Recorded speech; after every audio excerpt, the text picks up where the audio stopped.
Hello everyone, welcome to Encore with me, GENIE GODULA. Today, it's all about music. You'll meet an underground icon in the Arab world, that's singer-songwriter Yasmine Hamdan. She'll fill us in on her latest album, as well as tell us about her movie debut with award-winning indie director Jarmusch. Bad news for Beyoncé. The American pop star's new album may still be #1, but her use of a sample from the doomed Space Shuttle Challenger has earned her slaps from both the victims' families and NASA. And the boss is back. Bruce Springsteen rolls out his 18th studio album a little bit earlier than originally planned.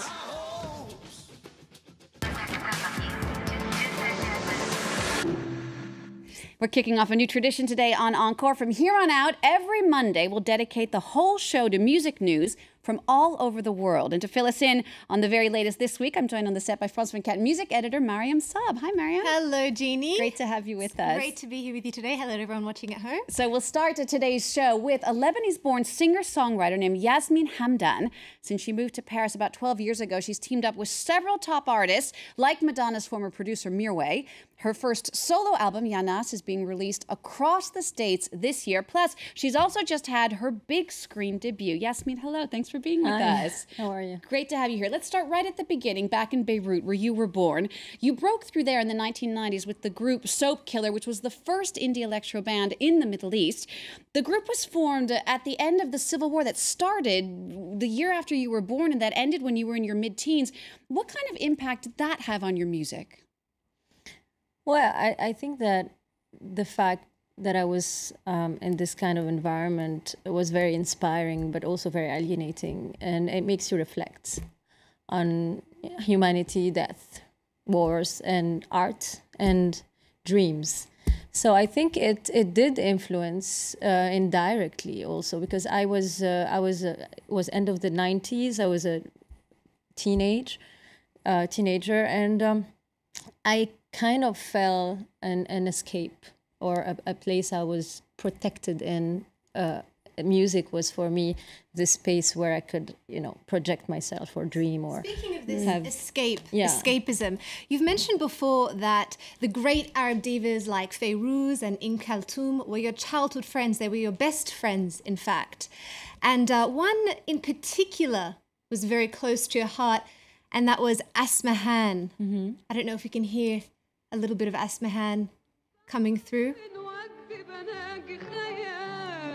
Yes, the beautiful voice of Asmahan. When you listen to that, I know that she means so much to you. This song in particular, how does that make you feel?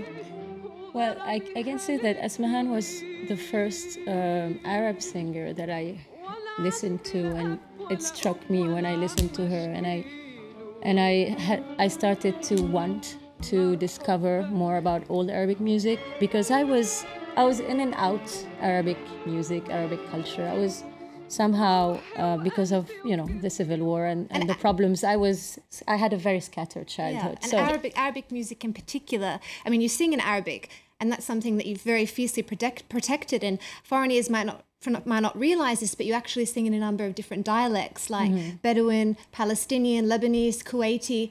And as your audience has grown and you've become more international, labels, I would presume, would have pressured you to cross over into English, but that's something you've held on to very strongly. Why is that? Well, I started singing in English, but I find it more interesting for me, and it's more important for me to sing in Arabic, because this is where my heart goes. But I can sing in any language I want. I mean, eventually. But my work, yes. But the way I want to articulate my work is around Arabic music. Yasmine, of course, after years of all this collaboration, you did come out with your first solo album, Yanas. Let's now have our listeners take a look at the track Beirut.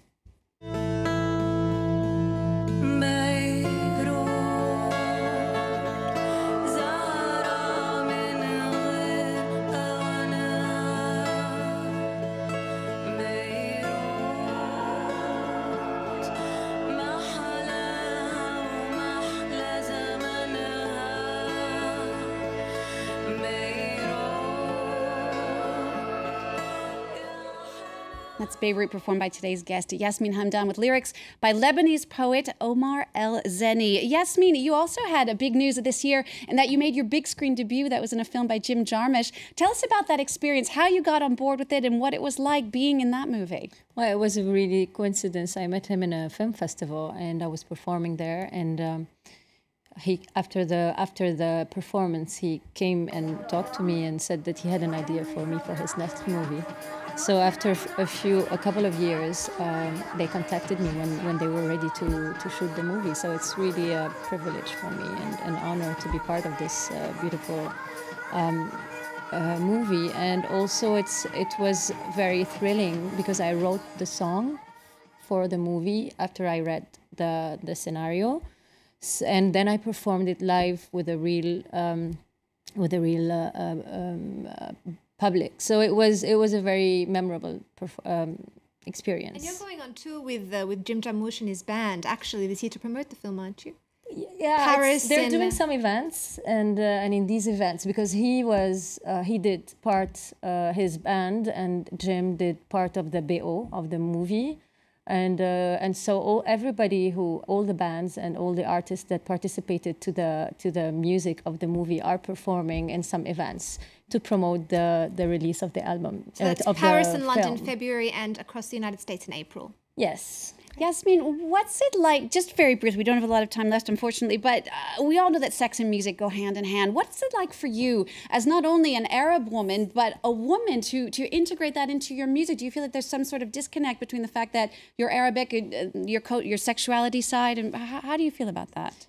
Well, I don't, Arab countries and Arab culture is very connected to sex and to everything that, to femininity and to, it's a very plural world. So it's, of course, we do have conservatism, but we also have a lot of, people initiating intellectuals. I mean, it's a very diverse culture. So eventually I was always raised on a very libre and secular, in a very secular environment, and for me it's normal to question my relationship to what's happening to the Arab world, and also my relationship to my femininity and sexuality, etc., through my work.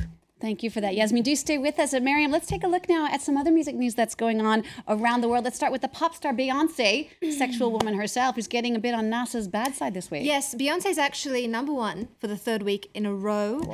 She's selling like crazy. I think she's the highest selling female since Taylor Swift's last album, but that doesn't mean much to NASA.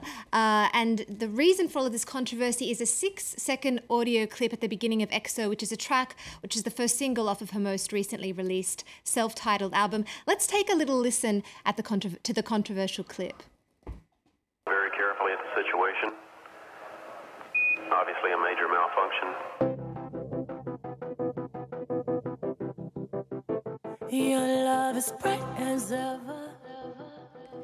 Okay, so what we just heard was an audio sample right at the beginning there. We heard an audio sample from the Challenger space shuttle, and that was the radio transmission there moments before it exploded and fell to the Earth right after takeoff, killing all 7 astronauts on board in 1986. And she used that as a sample, and what they said was flight controllers here looking very carefully at the situation, obviously a major malfunction.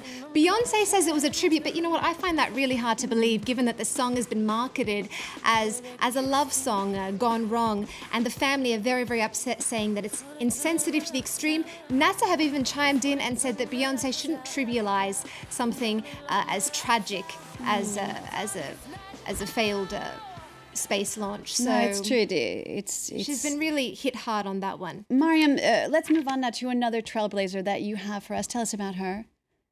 Yes, Hannah Chang. She really knows how to work a man, this young lady. She commands Tchaikovsky, Prokofiev, and Bartok. She has them all sitting at the tip of her baton. She is one of the brightest conducting talents of her generation, and that's not even the most of it. She's also a cello virtuoso, and this year marks her first anniversary as the music director of the Qatar Philharmonic Orchestra. And to add to that honour, she's just been named the principal guest conductor of Norway's flag flagship Trondheim Symphony Orchestra. Looking ahead, she'll be taking on Strauss at the Opera House in Qatar next week, so she's definitely one to watch. And Bruce Springsteen has a new album, Mariam, his 18th. Tell us about that. Yes, Bruce Springsteen is back, 18th studio album, High Hopes, but it was actually expectations kind of fell short for this record because Amazon accidentally released it a few weeks earlier. It was a big whoops on their part, and you know the damage was kind of done because it made its way to file sharing websites, but it's not a big deal for Bruce Springsteen. He sold more than $120 million records worldwide, and I hardly think this is going to affect the release of High Hopes, which is set to be released February 14th. He is the boss after all. Yasmine, Yes. thank you so much for coming in. You have your own concert dates coming up in New York at the end of the week. If you get there with the weather, Yes, here's I wishing hope you so. luck. You were also telling us Paris in May and these tours with Jim Jarmusch in April. It's been great having you in the studio. Thank you very so much. much. Mariam, thanks so much to you as well. You've got Thank a you, quick Jeannie. one Thank last you, Yasmine. Great to have you one on. last look at something for us. Yes, we do want to say that just this last week, Phil Everly, one half of the iconic country rock group, the Everly Brothers, passed away aged 74 after battling emphysema. And we did want to end in memoriam, saying thank you to one of the greatest revolutionaries country rock has ever seen. Let's throw back to 1957 classic now. Thank you for watching. We're leaving you with the Everly Brothers. Bye bye, love. Bye bye, everyone, from us here in the studio. Thanks, Mariam. Thanks, Yasmine. We'll see you all soon. He was my baby. She said, "Then goodbye to your man that I might have been." Bye bye, love. Bye bye, sweet caress. Hello, it's sweet. I feel like I could die. Bye bye, my love. Bye bye, my love.